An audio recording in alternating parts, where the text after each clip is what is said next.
आत्मिक यात्रा कार्यक्रम में आपका स्वागत है। आइए हम पास्टर प्रेमाशीष सतमन द्वारा लिखित आज के भक्ति लेख पर चर्चा करें।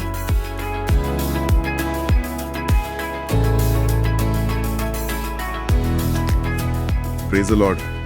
आज हम एक बहुत ही अहम विषय पर बात करने जा रहे हैं। ये पास्टर प्रेमाशीष सतमन के एक लेख पर आधारित है जिसका शीर्षक है परमेश्वर आपका चंगा करने वाला यहोवा। और आज हमारी चर्चा का मकसद है परमेश्वर की जो चंगा करने की शक्ति है उसे समझना।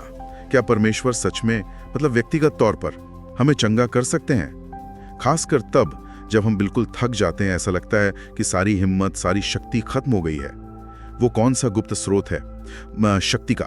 तो चलिए इसी पे बात करते हैं। पहला सवाल तो मन में यही आता है, क्या परमेश्वर वाकई हमें ठीक कर सकते हैं शारीरिक रूप से? मेरा मतलब है उन्होंने ही तो हमें बनाया है, तो ठीक करने की शक्ति क्यों नहीं होगी? हाँ, ये सवाल तो बहुत अहम है। और देखिए, दिलचस्प बात यह है कि स्रोत सीधे निर्गमन 15:26 का जिक्र करता है।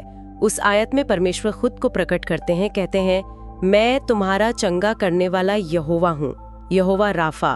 तो परमेश्वर की पहचान ही उपचारक की है। ये सिर्फ वो कुछ करते हैं ऐसा नहीं है, ये वो हैं। और फिर स्रोत मत्ती 8 और इब्रानियों 1 जैसी आयतों को भी देखता है। वहाँ साफ लिखा है कि यीशु जो परमेश्वर का ही प्रतिरूप है, उन्होंने हर उस इंसान को चंगा किया जो उनके पास आया, किसी को लौटाया नहीं। तो इससे स्रोत ये नतीजा निकालता है कि परमेश्वर की इच्छा है हमें चंगा करने की। वो सिर्फ कर सकते हैं ऐसा नहीं, वो करना चाहते भी हैं। ये समझना कि परमेश्वर चंगा करना चाहते हैं, ये अपने आप में बड़ी बात है। लेकिन फिर सवाल उठता है कि ये होता कैसे है? क्या ये हमेशा कोई चमत्कार होता है, कोई अलौकिक घटना, या फिर परमेश्वर डॉक्टरों का, दवाइयों का भी इस्तेमाल करते हैं? इन लोगों में ये कंफ्यूजन रहता है अक्सर। हाँ, ये सवाल बहुत आम है, पर स्रोत इस पर काफी साफ है। देखिए, परमेश्वर ने हमें बुद्धि दी है ना, और दुनिया में प्राकृतिक साधन भी दिए हैं।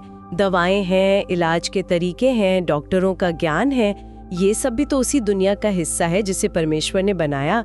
तो स्रोत के हिसाब से परमेश्वर बिल्कुल डॉक्टरों के जरिए, मेडिकल साइंस के जरिए भी चंगा कर सकते हैं, चमत्कार से भी और चिकित्सा से भी। ये दोनों परमेश्वर के ही तरीके हो सकते हैं, ऐसा नहीं कि एक है तो दूसरा नहीं। अच्छा, तो परमेश्वर दोनों तरीकों से काम कर सकते हैं। तो फिर इसमें हमारे विश्वास की, हमारे फेथ की क्या भूमिका रह जाती है? क्या हमें किसी एक खास तरीके पर ही विश्वास करना होता है? विश्वास तो देखिए इसमें बिल्कुल केंद्र में है, लेकिन स्रोत इसे किसी खास तरीके से नहीं जोड़ता। स्रोत इस बात पर जोर देता है कि यीशु ने हर तरह के विश्वास को स्वीकार किया है। चाहे किसी ने सीधे चमत्कार के लिए विश्वास किया हो, या किसी ने मान लीजिए सर्जरी करवाई और फिर ठीक होने के लिए परमेश्वर पर भरोसा रखा हो। जरूरी यह है कि हमारा भरोसा परमेश्वर पर हो, उनकी शक्ति पर, उनकी इच्छा पर। माध्यम चाहे जो भी हो, प्रार्थना हो, दवा हो, डॉक्टर की सलाह हो, परमेश्वर उस भरोसे को देखते हैं। ये बात काफी हद तक साफ हुई, लेकिन फिर भी वो एक मुश्किल सवाल तो रहता ही है। हम अक्सर सोचते हैं कि ऐसा क्यों होता है कि कुछ लोग ठीक हो जाते हैं और कुछ नहीं होते, चाहे वो कितना ही विश्वास क्यों ना करते हो। ये समझना वाकई बहुत मुश्किल है। बिल्कुल, और ये एक बहुत ही गहरा और संवेदनशील सवाल है, और शायद इसका कोई आसान सीधा सा जवाब नहीं है। स्रोत यहाँ 1 पत्रस 2:24 का जिक्र करता है, उसके कोड़े खाने से हम चंगे हो गए हैं। स्रोत इसकी व्याख्या ऐसे करता है कि यीशु के बलिदान के जरिए चंगाई का रास्ता सबके लिए खोल दिया गया है।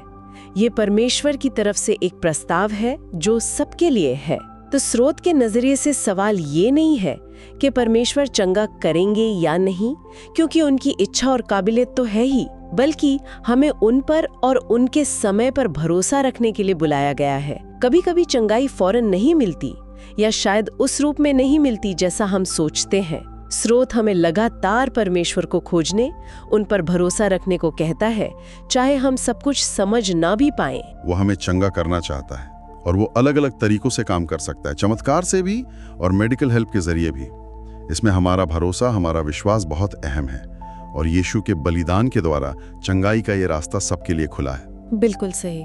और ये याद रखना भी बहुत जरूरी है, जैसा स्रोत इशारा करता है, कि ये सिर्फ शारीरिक चंगाई की बात नहीं है। ये उस गुप्त शक्ति स्रोत को पाने की भी बात है जो परमेश्वर से आता है। खासकर जब हम भावनात्मक रूप से बहुत थके हुए हों या आध्यात्मिक रूप से कमजोर महसूस कर रहे हों। ये एक पूरी बहाली की बात है, तन, मन और आत्मा की। पास्टर प्रेमाशीष सतमन का ये लेख वाकई एक बहुत ही शक्तिशाली याद दिलाने वाला संदेश है। और जाते जाते हम अपने सुनने वालों के लिए सोचने को एक सवाल छोड़ जाते हैं कि परमेश्वर की ये चंगा करने की शक्ति आज आपके जीवन के किन हिस्सों में सबसे ज्यादा जरूरी महसूस होती है। क्या वो शारीरिक है या भावनात्मक या फिर आध्यात्मिक? आप कहाँ उस बहाली को खोज रहे हैं? चलिए हम इस प्रार्थना के साथ आज की बात समाप्त करते हैं। हे परमेश्वर, धन्यवाद कि तूने मेरे जीवन के लिए महान योजनाएं बनाई हैं। मुझे अपने उद्देश्य पर भरोसा करना और यीशु में बल पाकर साहस से जीना सिखा। आमीन। आज आत्मिक यात्रा कार्यक्रम को सुनने के लिए धन्यवाद, जहां हम हर दिन परमेश्वर के वचन पर चर्चा करते हैं। अगर आज का कार्यक्रम आपके लिए आशीषकारी रहा हो तो इसे अपने परिवार और मित्रों के व्हाट्सएप ग्रुप में जरूर साझा करें। कल फिर मिलेंगे। धन्यवाद।